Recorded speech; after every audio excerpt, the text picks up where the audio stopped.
Welcome everyone to the L7C podcast, My Hero Academia edition. Today we are going to be reviewing My Hero Academia Season 5, Episodes 4 through 8.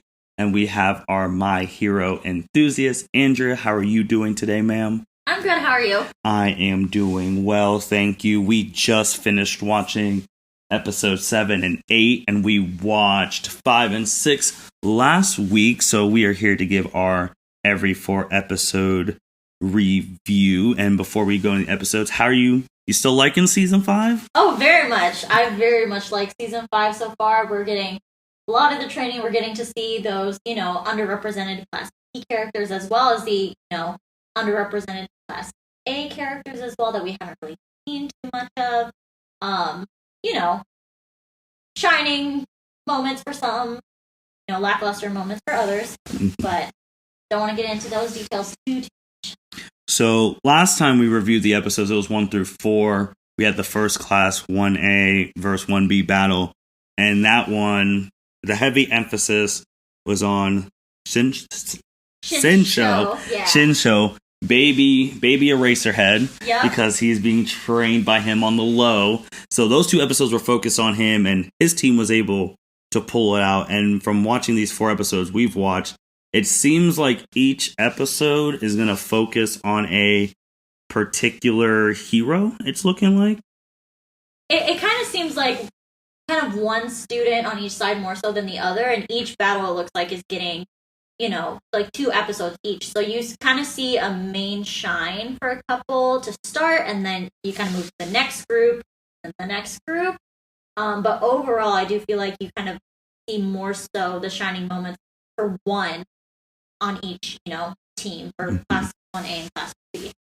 So we move into the second battles over here, and this second battle involves one of your favorite characters, Momo. I think she was more the captain of Team Class A in that one, and it's looking like she was going against her eternal rival, Kendo, on the side. If you watched My Hero Season 2 into 3, that they did the beauty, like the commercials at their little thing. With their internship, yeah. With their internship. So now they've been linked, and they even talked about it for a little bit, saying how ever since that commercial, those 2 have been linked. So it's kind of I personally would say it's a better 2021 version of a Sakura versus Ino at the Chunin exams. It's definitely a better version of that. Were you excited that Momo was?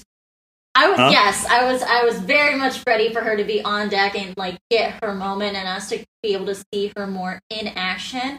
I definitely agree that she was more like the captain of the second team. It just kind of seems like anytime she's in, in the spotlight, kind of being part of the conversation, she is in a leadership role. Yeah, I mean, I think if I remember, she was second on the class rep vote. It was Ida 1 and then her 2. Because during that training fight with her and Todoroki against Eraser, he told her that he voted for her. So she has very great leadership skills. She just doesn't sometimes take it all the way. So you have her team versus Kendo's team. They got 2 episodes. What did you like about those episodes from any particular characters, and what didn't you like from any of those characters? So, I didn't like the whole kind of Sakura-Ino matchup between Kendo and Momo, because I was really hoping it's not any sort of like negative, like they're fighting for a boy or anything like that. It's just more so that since they were linked and they keep getting compared to each other, I wish we could kind of have pivoted that moment to be like, we want to build each other up and make each other stronger, instead of like the attitude I kind of gathered from Kendo was more so like, it sounds like because Momo's in Class 1A, people tended to like favor Momo over Kendo in those conversations, like pitting them against each other. So she essentially is like, she doesn't hate Momo. She expresses like, you're great at what you do.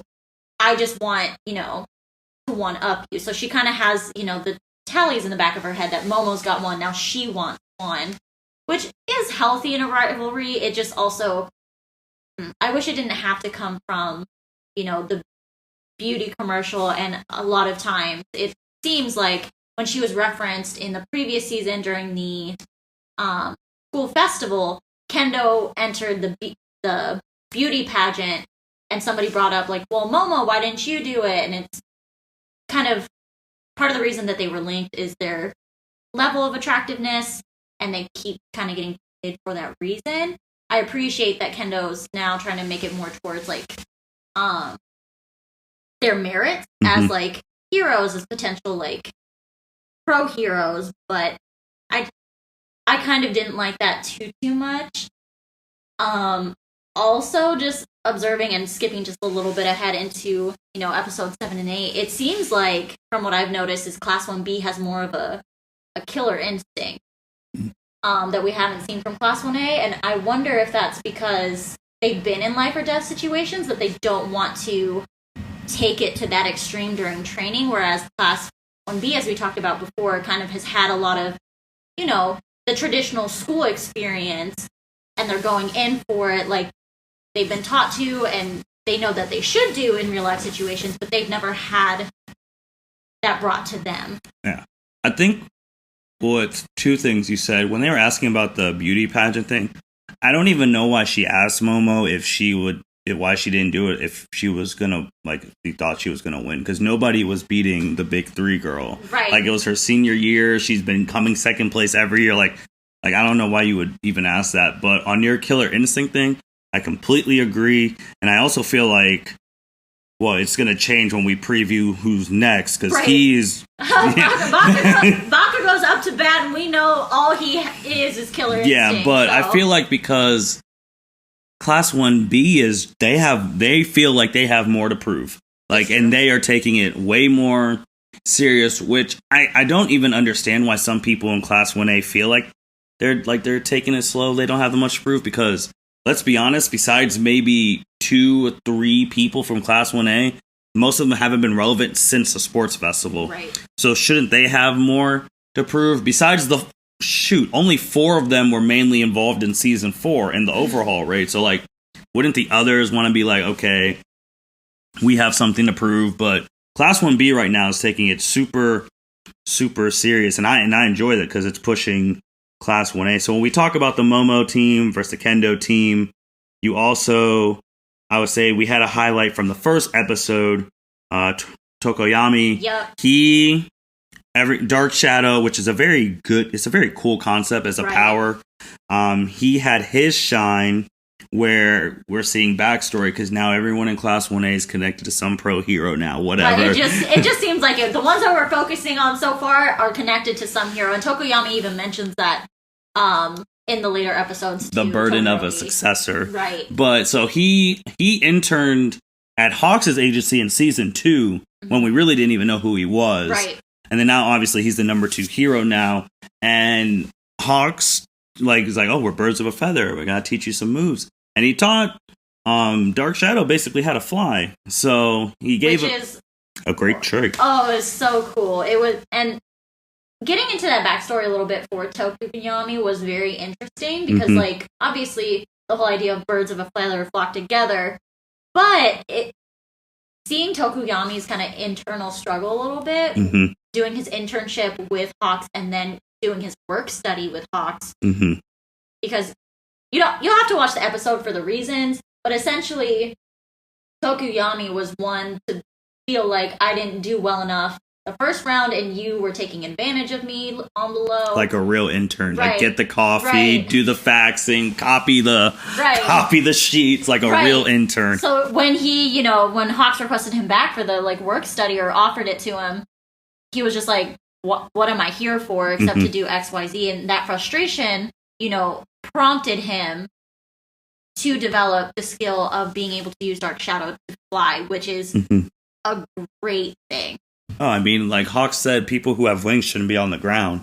And he was talking about speed beats power. And so it was more focused on him. And then he also had a rival in that matchup as well, who's, I guess you could say, he had another dark ability, which a shadow ability. Yeah, he can hide through anything that is a shadow, which is you can merge into anything that it's even better than that. Merge into anything that's dark colored, whether naturally dark or dark via external circumstances, such as shadows.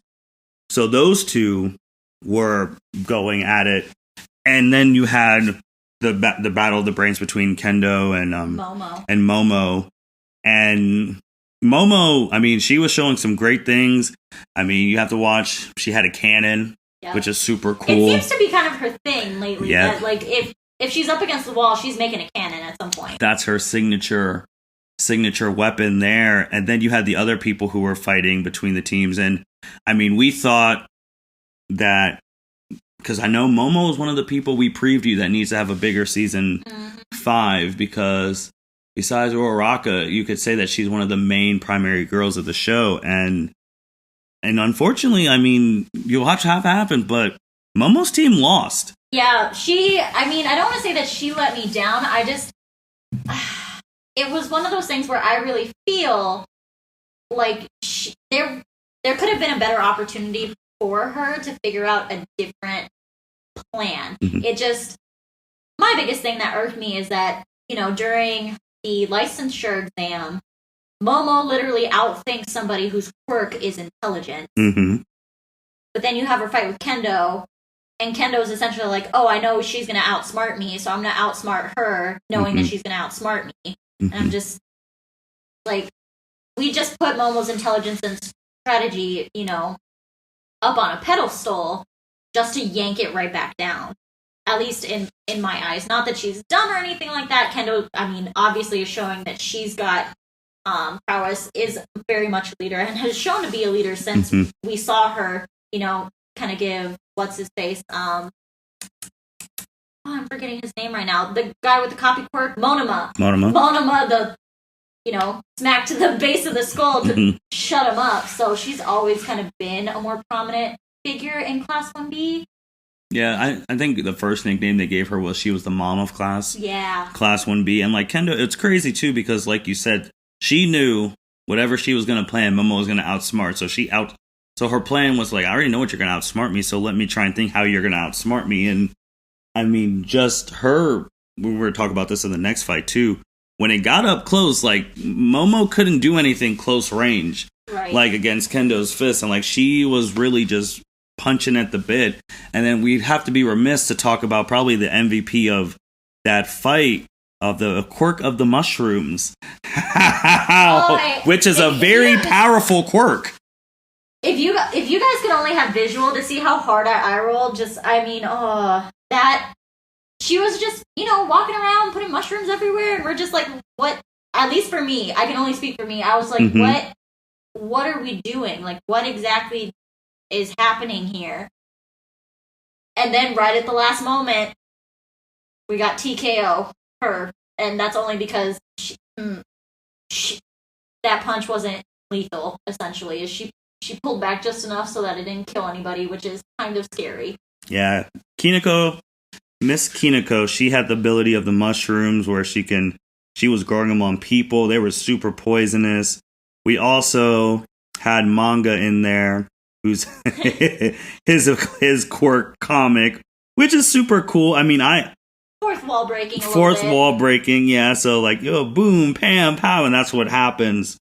So that was really cool. And like Kendo's big fist, and you'll have to watch to see what we're talking about. Obviously, Momo left the lucky bag complaining like infrared goggles and things like that, but it wasn't enough. Like once the mushrooms came, they lost.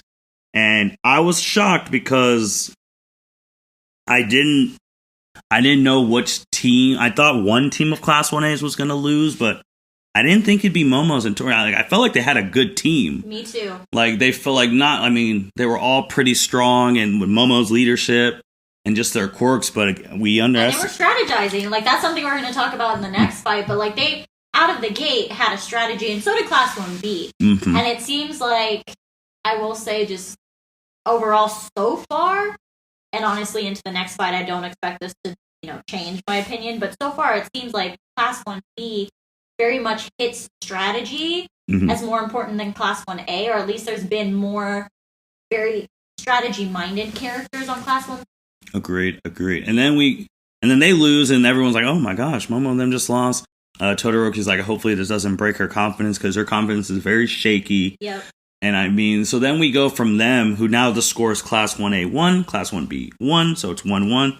We go from your favorite girl to now your favorite boy, so now it's Todoroki's team. Yes. And Todoroki's stuff is like, they almost, not to make another connection to Naruto, but everyone's like, oh my gosh, it's Todoroki's. It's almost like with part 1 Sasuke, when everyone's just like, oh my gosh, like it's Sasuke Uchiha, this is going to be, like everyone's like, this is Shoto Todoroki, their team's going to easily like win. And then you had Todoroki, you had Ida, so you had 2 smart people on their team. They had Mr. Martial Arts Man himself, Ojiro, and then they had Mr. Octopus on their squad. So you looked at their team, you're like, okay, but Todoroki should carry them. Right. And then they go against Class 1B's team, where besides one person, I didn't know really much about any of the other 3. It was Tetsu, who's basically a fake steel version of Kiroshima. He's literally the steel version. Watch season 2, they fought at the sports festival, and Kiroshima beat him. So like he's basically a steel version of him, like same concept of his powers. You had Mudman, who I became a real fan of during this fight, and then you had the 2 people who actually were sometimes, weirdly enough, when you watch the episodes, speaking some English. Yeah, Pony and Mudman spoke a little bit of English out of nowhere, and then there was also the kid, his quirk was Gyrate, and I believe his name is Kaibara. Yeah. I think. Yeah, Kaibara. And then, before we go into this fight, just a little random humor. You had Endeavor stopping a crime, and you show him on his phone saying thanks to the help of his daughter. Him and his son Shoto Todoroki are basically Facebook friends on My Hero Academia, and Endeavor has been super hard in Shoto's DMs, and we couldn't see if they had a Japanese red underneath the text, but I don't think so, because I'm assuming it's an Android, just because, again, it is, But you can get the delivered and stuff if he's doing it on Facebook Messenger. Oh, that's true. So if we're just going to say it's on Facebook Messenger, and Shoto's basically leaving his dad on red, and his dad's like, Shoto, why don't you message me back? I have this information to tell you. I want to teach you this thing and be a good dad. And then we get the flashback of him trying to teach him as a child, and you see that Shoto's literally bent over crying, looks like he's puked, and Endeavor is verbally, bashing him. Yeah, and then he does the signature Shoto thing where he gets a little flame when he says Shoto, and then we see his sidekicks, I think it is, are just like, oh, we know what's going on. So then we actually go into the fight, and you have the 4-on-4, and now we're 1-1, and we were like, we didn't think, we thought like, oh, this is going to be a easy win because it's Shoto. Right. He's on the cover of the next movie with Bakugo and Midoriya. I mean, so obviously, if you're going to promote him as a big 3, you can't have him losing. And he hasn't been relevant in a long time, actually. And I know even in the movie Heroes Rising, we were just like, Shoto's getting job there. Which, ironically, he was on a team with Ida. Yeah, just ironically. And with Ojiro. Yeah. Oh, my goodness, that's right. They were all on the same team. With oh, that makes me more mad. That makes us more mad because they have continuity with each other. They just fought a big bad villain from Nine's team together. I know, mind blown. We just figured out as talking right now that we put 2 and 2 together. They're literally on the same team, and shame on the show for not mentioning that because the movies are canon. So that makes us more mad because when we talk about this result, it makes even more no sense because they've worked together. They have like finishing moves together. They've been able to strategize, and that's one of my personal critiques for this fight, is essentially there was a move made by 1B, by a character, who's hard-headed, pun intended, and just kind of going for it. And so, Class 1A, the team, you've got Shoto and Ida, and they both are just like, well, they're going to bring it to us, let's bring it to them. And it's like, where the hell's the strategy? We got 2. We got the class pres and one of the smartest kids in class together.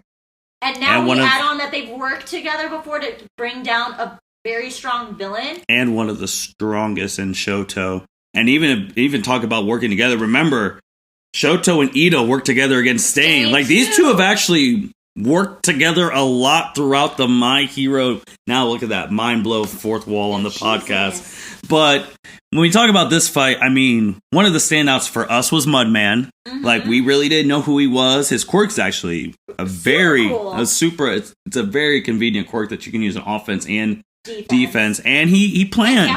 And capturing. He planned. He knew what they were going to do first.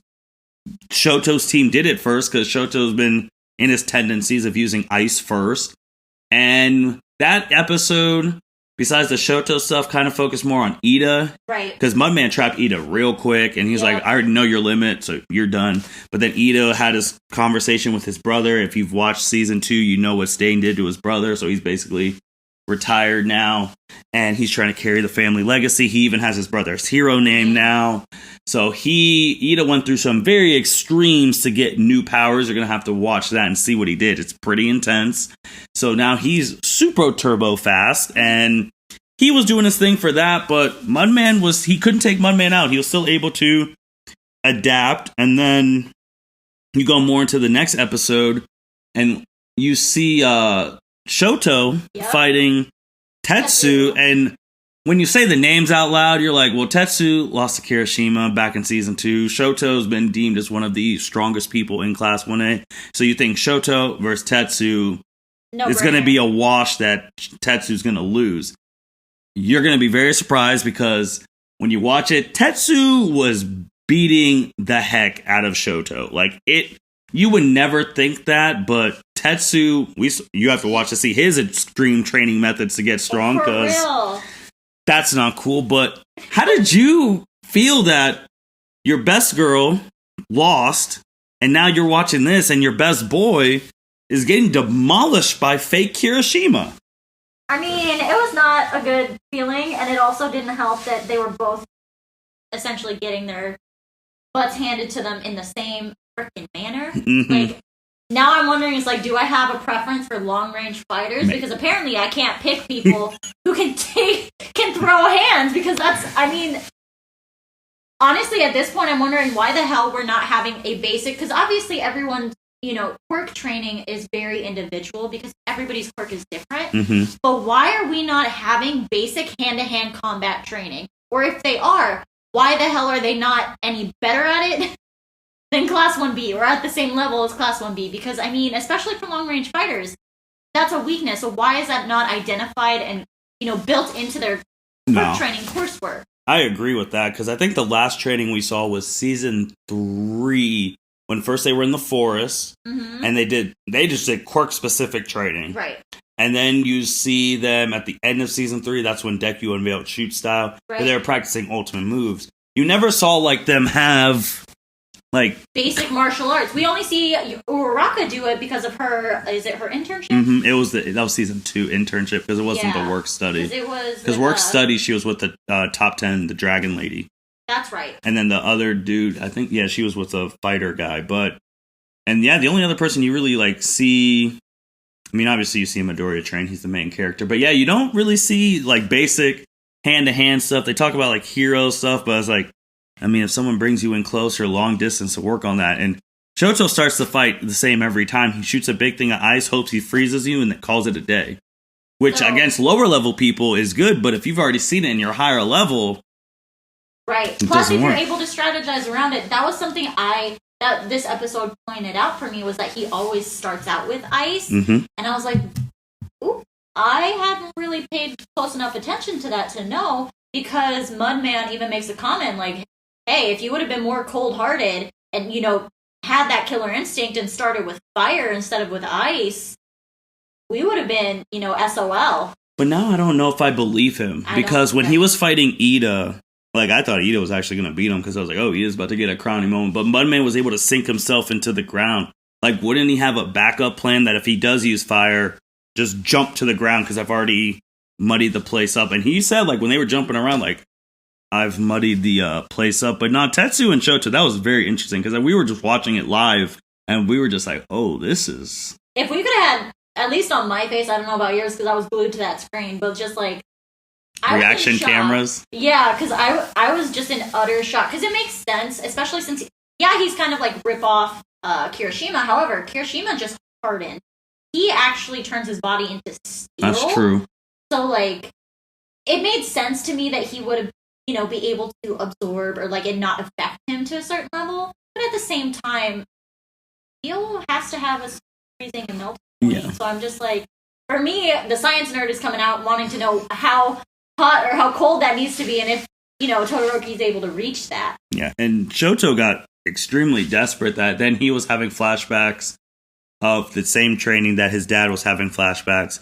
And then they showed his dad against the Nomu where you did the prominence burn, who everyone in the world loved, but except some people. Yeah. So and then he starts powering up and we're like, is he about to do prominence burn and like a training exercise? And the backstory too from the previous episode, the teachers literally just said keep the damage at a minimum. And they were not keeping the Tetsu starts by punching the stuff, so they weren't doing that too. So he powers up, and like while he's still powering up, Tetsu's still fighting him, which is like Jesus.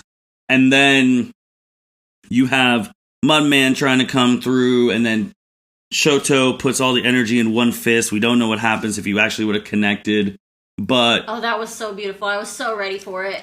But even after that, then Todoroki's about to lose. Ida comes and saves him, and then like they're still Mudman and all of that. And we even forgot to say that at the beginning of this fight too, the tail quirk, Ojiro, he was getting his butt kicked too. Like Class 1A was getting stomped from each matchup because it ended up being a one-on-one until Mudman kind of like realized, oh shoot, like I can't win against Ida, let me go help everybody else.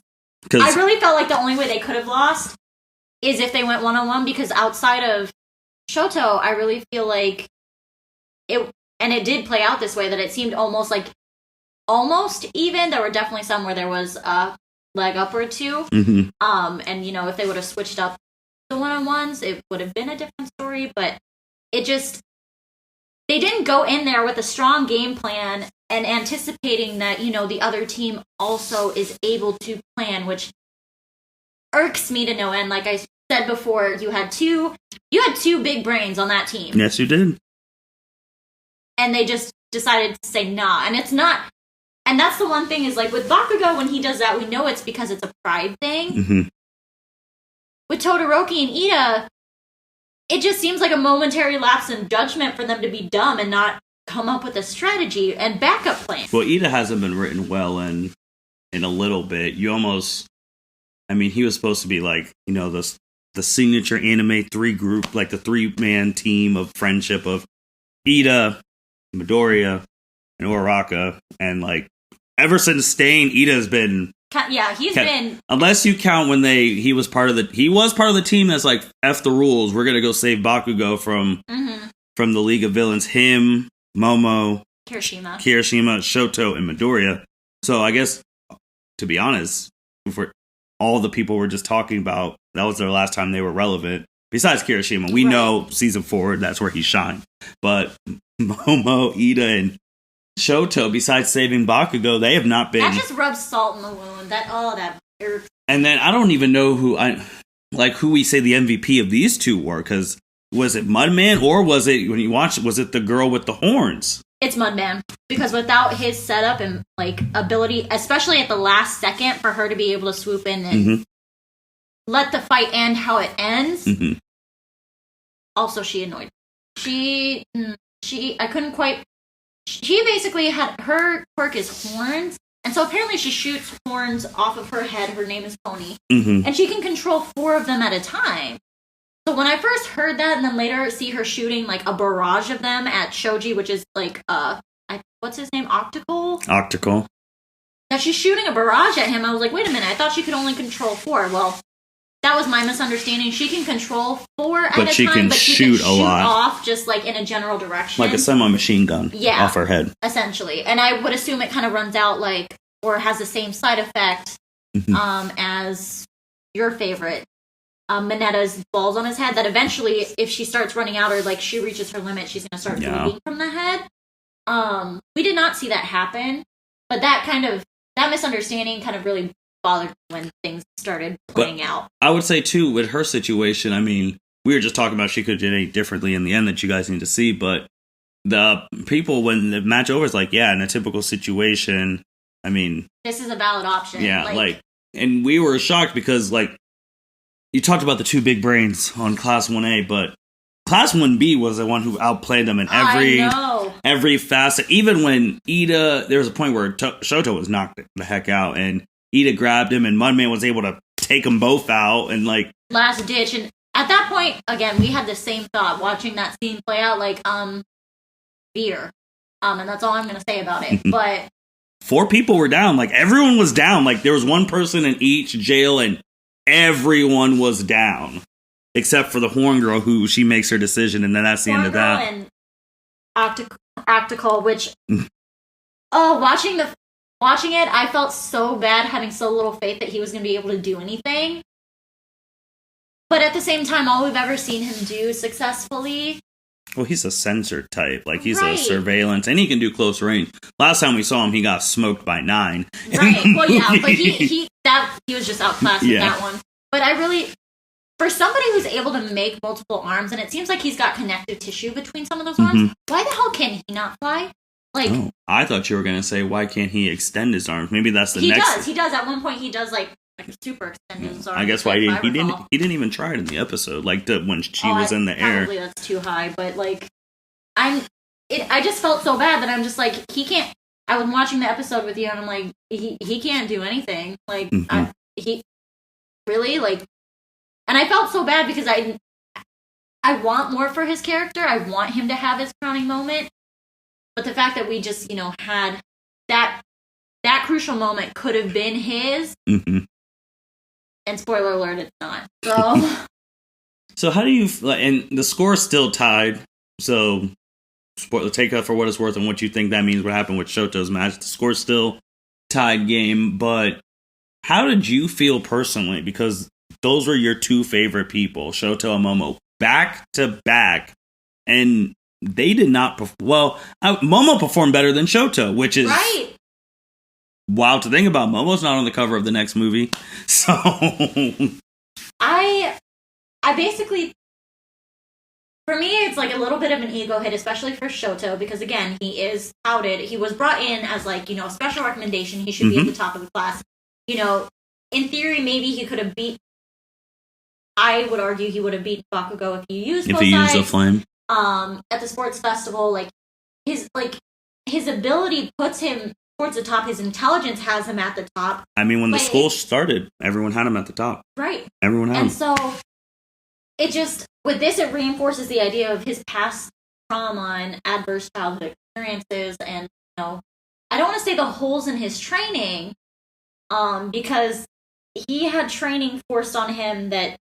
He was not ready for, that, very much scarred him in a way that is now impacting his ability to perform, because it very much, he even makes a comment that he didn't realize that he always starts with ice. It's literally in his body now that when he made that conscious choice, I'm not using my left side, I'm rejecting your quirk, I'm only going to use ice, that he still tends to lean towards using ice no matter what the situation.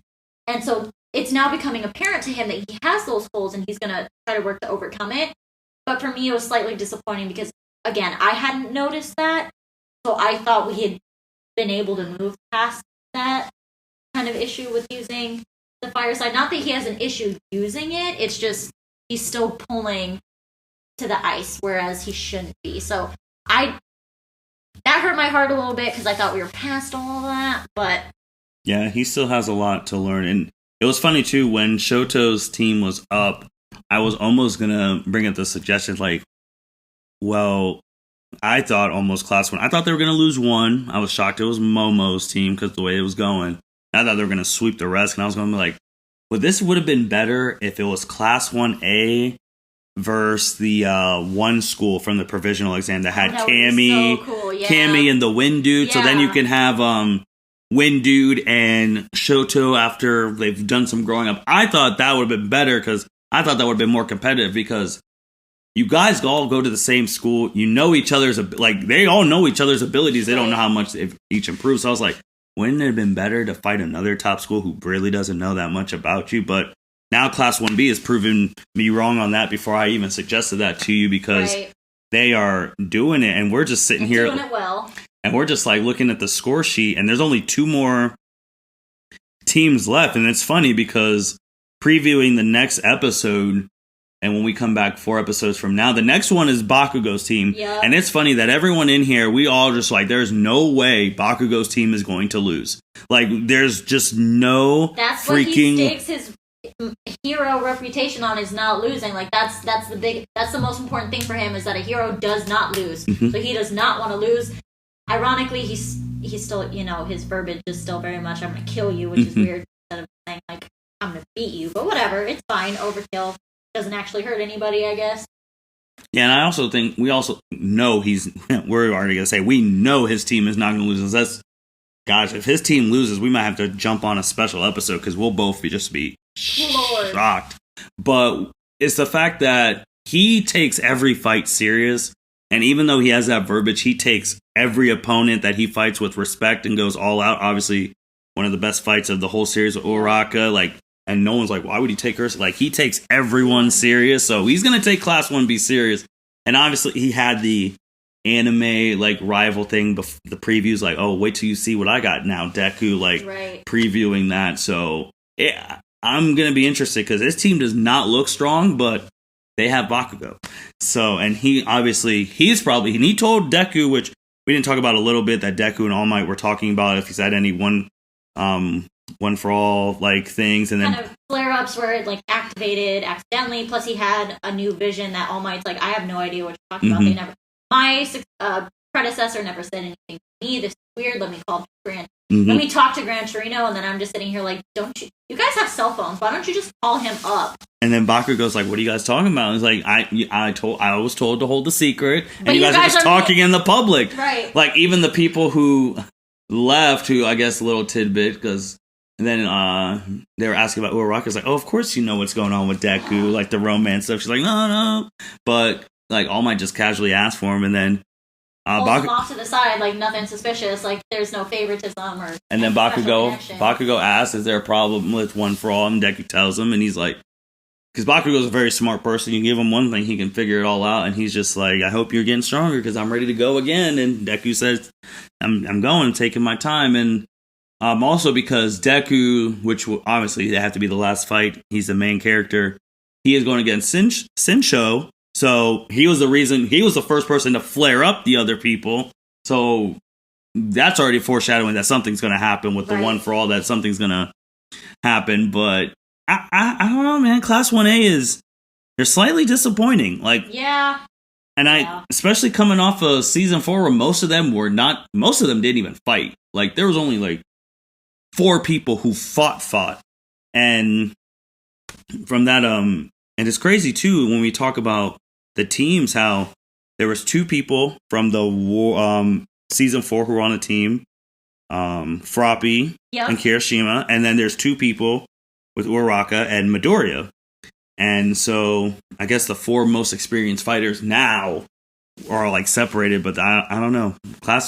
I'm excited to see what Bakugo goes, because he's also going against a dude who he does not like, and that guy doesn't like Bakugo. I don't know what to call him, the sadist of Class 1B, the talk dude, because he's the guy who's always talking, then Kendo hits him on the back. Oh, no, he's going against Midoriya. Oh, I thought, he was hyping the fight up because they had the snake girl. The snake girl. Yeah, he was the hype. Togake? Yeah. Togake. He was the hype man. Okay, I thought he was on the team, because I know Bakugo and him. He was just extra hyping that one up, and of course, Kendo just, had to, again, karate chop, face of the skull. That's going to be wild. We're going to have to wait and see on that. Andrew, anything else about these episodes that stuck out? We were this day years old when we really just put together how they had the same team in the movie and they still couldn't get a gun. That is just still mind blowing, and we're definitely going to talk about that after we're done recording. But anything else? Like you said, I'm still really in shock from that, because that really just gets my goat on that one, because and then you add in that, he and Ida fought together against Stain. It's fine. We're fine. they're going to learn and grow from this, which is, the entire point, because it is a training exercise. But damn, like, I wanted 1B to show us what they were made of, and they're doing it. They sat down, played your podcast in class, and they were like, let's get it together, this guys. girl said that we need to show up, and we're going to do it. God, maybe I shouldn't have said that. Maybe you shouldn't have, because, I mean, they're beating your favorite people. So, rude. I'm just saying. And also the thing that was talked about, how successors and everyone had, like, their pictures of who they're trying to succeed. So, that was that. But, no, anything else? I don't think so. I'm just very excited to see these last 2 fights. Well, it's the main characters' time, Bakugo and Midoriya. So, and I will say this now. Uraraka better not be the first person put in jail. I know. Oh my god. Because if she goes some girly girl, I'm worried about Deku because I love him and I can't tell him, and she's the first casualty, we're going to have a problem. I would be willing to put money down that that's not what's going to happen. She might get put down first, but I don't think that would be the reason why. I also hope that doesn't happen because her quirk is gonna be, very useful for getting the other team in jail because she can just float them into the frickin' jail. But I'm really hoping that doesn't happen because that would I feel like that would degrade her character that much further, especially after she had such a shining pinnacle moment in her fight against Bakugo. That it was like, you guys. That's almost 3 seasons. That is 3 seasons ago. But it's still so iconic. Oh, and it so prevalent. It's I want to see the her that we saw in that fight with Bakugo, that determination, that level of, you guys are underestimating me. I can do this on my own. She pushed aside Deku's help because he was like, I have a strategy that, could win. We never got to hear what that strategy was. I don't even think it could win because obviously when they fought one-on-one, that strategy didn't work. So, and Deku was stronger in the one-on-one fight than he was back then, and we did. Right. I really wish, personally, that her feelings for Deku, because it was kind of clear that it was going to happen, just would have developed later, or she had more resolve to just kind of put that away earlier on, instead of kind of playing this weird, no, I don't like him, yes, I like him, no, I don't, like that. I feel like that was not necessary at this time. We're going to see. She is going to, so far, each fight has had 2 episodes.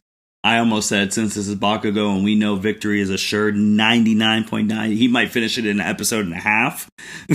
Like, they might start Deku's episode in the middle of Bakugo's. I mean, they might, honestly, because I do feel like Deku's fight is going to be more than 2 episodes. I mean, it's a rematch from the sports festival.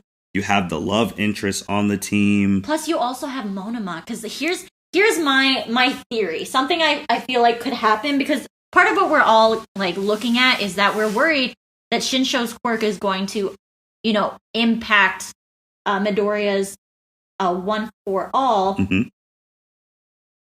Monoma can copy quirks. I'm wondering whose quirks he's gonna copy, because if he copies Shinsho's, then he could activate Midoriya's quirk, as well as if he's able to touch Midoriya, he could copy Midoriya's quirk. And if so, I'm like, holy crap, could that really mess up Monoma? Because, I mean, obviously Deku's not built for that quirk, and then somebody who's never wielded it, is he going to be able to handle that? Because, like, that could be, I feel like, somewhat exposing, because if Monoma is able to copy that quirk, you might also be able to see that there are multiple, vestiges and, in theory, quirks inside of Deku. I don't know if he'd be able to copy it, just for the fact that that's the one quirk All For One can't take.